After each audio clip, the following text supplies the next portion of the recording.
వచ్చిన తర్వాత నుంచి ఒక 2 ఇయర్స్ పట్టిందండి 'చైనా బీస్ట్' లాంటి సినిమా చేతికి రావడానికి. కానీ ఈ 2 ఇయర్స్ నేను దారిలో వస్తూ ఒక్కటే చెప్పుకున్నా. I might not be the most talented guy in the room, but I will be the most hard working guy in the room. ఇదైతే నేను 100% చెప్పుకున్నాను. 2 ఇయర్స్ నేను రెజల్యూషన్ తీసుకున్న తర్వాత 2 ఇయర్స్ తర్వాత చేతిలో 'చైనా బీస్ట్' అనే సినిమా వచ్చింది. సందీప్ కిషన్ గారు లాంటి గెస్ట్ వచ్చారు. So everything is going on really well. What I'm trying to say is, నిజంగా కలలు కంటే 100% దానికి ఎఫర్ట్ పెడితే అండ్ మిమ్మల్ని ఇంకొకళ్ళు మీతో పాటు మీ జర్నీని అంతే సాలిడ్గా నమ్మితే you can achieve great things. నాకు మా మదర్ అండ్ ఫాదర్ చేశారు, వాళ్ళు ఇక్కడ ఉన్నారు. Can you all please give a big round of applause to my mom and dad. Thank you. ఇప్పుడు 'చైనా పీస్' గురించి మాట్లాడుకున్నాం. అంటే ఒక సినిమా అన్నది ఒక కొత్త వాయిస్‌ని తీసుకురావాలి, ఒక కొత్త ఫీల్‌ని తీసుకురావాలి.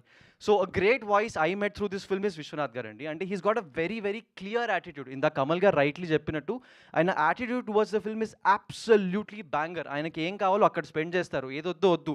రీషూట్లు, పొద్దున్న షూట్‌కి వచ్చి లొకేషన్ బాగాలేకపోతే క్యాన్సిల్ చేసుకోవడాలు, ఇలా కంటిన్యూస్‌గా షూట్ చేస్తున్నాం. ఒక్క సెకండ్ కూడా టేకెన్ ఫర్ గ్రాంటెడ్ తీసుకోలేదు. రేపు పొద్దున ఆడియన్స్ మనల్ని యాక్సెప్ట్ చేయాలి, థియేటర్కి వచ్చి సినిమా చూడాలి అంటే వాళ్ళు పెట్టే ప్రతి రూపాయికి, ఇలా వర్షంలో ప్రాబబ్లీ అప్పుడు రిలీజ్ అయితే వాళ్ళు వచ్చి రెయిన్లో చూడడానికి, వాళ్ళు ఇచ్చిన టైంకి, వీటన్నిటికీ వాల్యూ ఇవ్వడానికి 'చైనా పీస్' అనే ఫిల్మ్ చేసాం, డిజైన్ చేసాం. And great writing, strong emotions, నాది సూర్య మధ్య this brilliant friendship, this patriotism.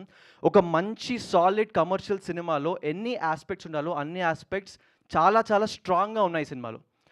కాకపోతే ఇక్కడ చిన్న ప్రాబ్లం ఏంటి అంటే, ఇంత మంచి సినిమాని, ఇంత స్కేల్డ్ సినిమాని కొత్త యాక్టర్స్ పైన మౌంట్ చేసినప్పుడు అది కష్టం. మేము పెట్టిన ప్రతి రూపాయి సినిమా పైన పెట్టాం, కానీ ఇది జనాల దాకా తీసుకెళ్ళడం చాలా కష్టం.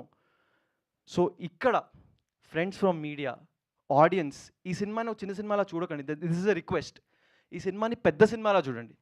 మీకు ఓ టీజర్ వచ్చినప్పుడు పెద్ద సినిమాలవి టీజర్ అయితే ఎలా షేర్ చేస్తామో అలా షేర్ చేయడానికి ట్రై చేయండి.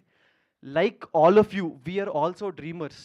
సో మీరు మా రెస్పాన్సిబిలిటీని కూడా కొంచెం తీసుకుంటే మాకు హెల్ప్ అవుతుంది. ఎందుకంటే ఎంత మార్కెటింగ్ స్పెండ్ చేసినా ఆడియన్స్ నుంచి వచ్చింది అది hits differently.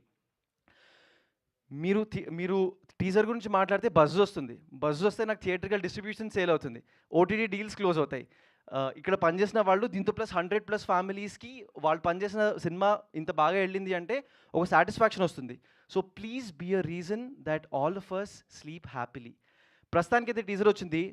It's live after Sandeep garu was launched it. So please watch it across all platforms. మీ ఫ్రెండ్కి చెప్పండి, అరే ఈడెవడో ఉన్నాడు, ఎక్కువ మాట్లాడుతున్నాడు, టాలెంటెడో కాదో చూద్దామని చెప్పండి. I'm confident. ఈ సినిమాతో వస్తుందో 10 ఏళ్ళకి వస్తుందో తెలియదు, but I will be here and we will all be successful together. Thank you very much for giving this opportunity. China Piece teaser is all yours. Thank you very much. Thank you so much, Nihal Garu. I wish all the very best. Yes.